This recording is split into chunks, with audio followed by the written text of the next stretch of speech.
মিডিয়ায় সম্প্রতি ছড়িয়ে পড়া একটি ভিডিও যেন মুহূর্তেই মানুষের মনে ভয় আর শঙ্কার ঢেউ তুলেছে। ভিডিওটিতে দেখা যায় বিশাল শিকারী ডলফিন হঠাৎ লাইভ পারফরমেন্সের মাঝেই ঝাঁপিয়ে পড়েছে এক নারী মেরিন শিক্ষকের দিকে।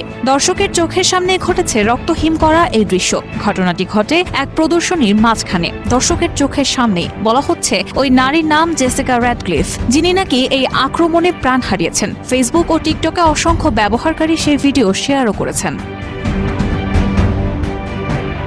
ভিডিওতে দেখা ডলফিনটি আসলে অর্কা প্রজাতির, যা ডলফিন পরিবারের সবচেয়ে বড় সদস্য। এই ধরনের অর্কাকে সাধারণত কিলার হোয়েল বলা হয়। তবে বিস্ময়কর ব্যাপার হলো অসংখ্য ফেসবুক ও টিকটক ব্যবহারকারী সেই ভিডিও শেয়ার করলেও কেউই উল্লেখ করেননি ঘটনাটি কোথায় ঘটেছে।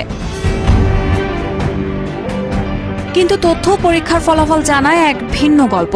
ভোকাল মিডিয়া এবং বিভিন্ন তথ্য যাচাইকারী সংস্থা যেমন ব্রিটিশ সংবাদ মাধ্যম দ্য স্টার এই ঘটনা আসলে ঘটেইনি। বিশেষজ্ঞরা জানিয়েছেন ভিডিওটি কৃত্রিম বুদ্ধিমত্তা বা এআই ব্যবহার করে তৈরি করা হয়েছে। এতে ভুয়া ফুটেজ এবং এআই নির্মিত ভয়েস ওভার আছে।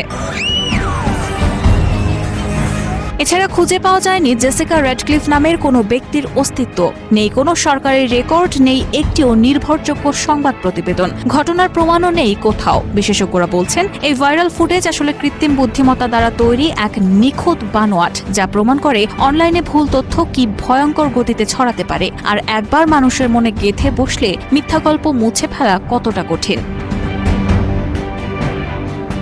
বিশেষজ্ঞদের মতে এমন ধরনের মিথ্যা গল্প মানুষকে আবেগে ভুলিয়ে সহজে ছড়ানো হয়। ডিজিটাল যুগে সত্য মিথ্যার ফারাক কমে আসছে, তাই চোখে যা দেখা যায় সবকিছু বিশ্বাস করা উচিত নয়। এই পরিস্থিতিতে এই ঘটনাটি যেন এক সতর্কবার্তা, যা আমাদের শেখায় চোখে যা দেখে তা সবসময় বিশ্বাস করা যায় না।